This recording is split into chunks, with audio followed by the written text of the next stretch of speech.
इन्होंने 2013 UPA government के संदर्भ में कहा पूरा का पूरा मिसलीडिंग है, झूठ है, और हम डिमांड करते हैं कि वो ऑथेंटिकेट करें।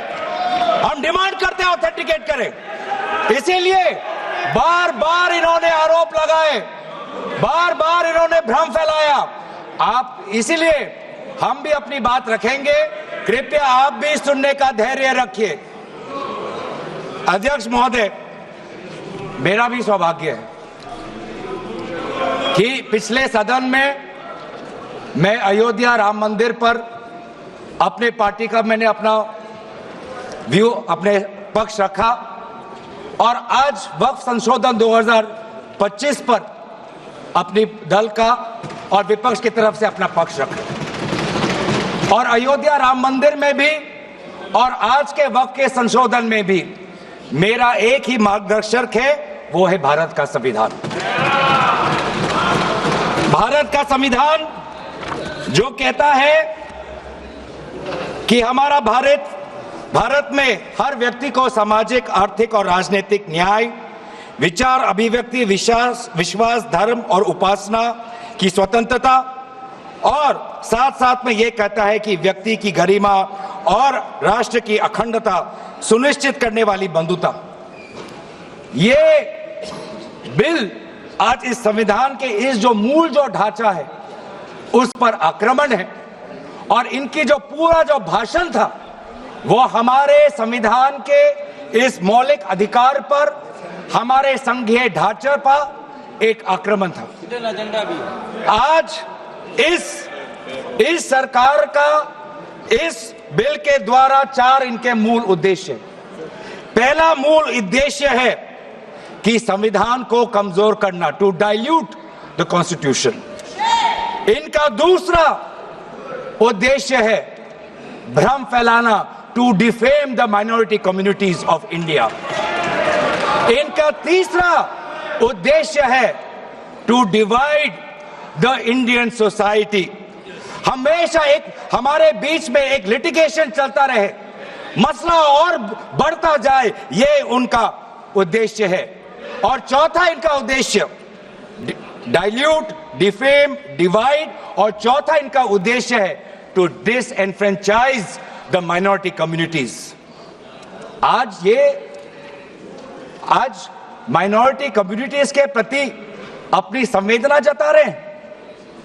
सर, कुछ हफ्ते पहले देश में विभिन्न जगहों में लोगों ने ईद की शुभकामनाएं एक दूसरे को दी, और क्या आपको पता है कहां इनकी डबल इंजन की सरकार ने लोगों को रास्ते पे ईद का नमाज भी पढ़ने नहीं दिया। और ये बात करेंगे आप अल्पसंख्यकों के प्रति अपनी संवेदना जताते हैं। मैं पूछना चाहता हूं कि आपके लोकसभा में कितने एमपीज अल्पसंख्यक हैं? पहले उसका विवरण दीजिए और फिर हमें बताइए कि आपके दिल में कितना संवेदना है। सर, मेरा तो मैंने जिस दिन भी ये बिल इंट्रोड्यूस हुआ उस दिन भी आदरणीय मंत्री को मैंने सुना, और आज भी मैंने उनको सुना। जिस दिन उन्होंने इंट्रोड्यूस किया उस दिन भी अगर आप उनका स्टेटमेंट पढ़े तो उन्होंने कहा कि इसको बिल लाने से पहले बहुत विस्तार रूप से इस बिल की लाने के लिए चर्चा हुई थी। सर, पूरा का पूरा मिसलीडिंग। 2023 में सर सरकार 24 में आई, ये खुद 24 के बीच में इन्होंने अपना बिल लाया। 23 सन के वर्ष में 4 बार माइनॉरिटी अफेयर्स कमेटी की बैठक हुई। मुंबई में हुई 13 जुलाई, दिल्ली में हुई 21 जुलाई को, लखनऊ में हुआ 24 जुलाई को, दिल्ली में 2 बार हुआ, 20 सितंबर और 7 नवंबर को। मैं आदरणीय सरकार से दरखास्त करूंगा कि इन 5 सरकारी जो मीटिंग हुई मिनिस्ट्री ऑफ माइनॉरिटी अफेयर्स का, उनका मिनट्स टेबल पे रखे। एक भी मीटिंग में नया वक्फ अमेंडमेंट बिल चाहिए उसका जिक्र भी नहीं हुआ था। जिक्र भी नहीं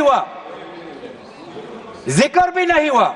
इनके मिनट्स हमारे पास हमने देखे जितने भी बार ministry of minority affairs meeting हुई, सब में वापसी पोर्टल को लेकर और विचार विमर्श हुआ था, लेकिन एक भी मीटिंग के माइन्यूट्स में एक भी स्टेटमेंट नहीं है कि हमें एक नया वक्फ अमेंडमेंट बिल चाहिए।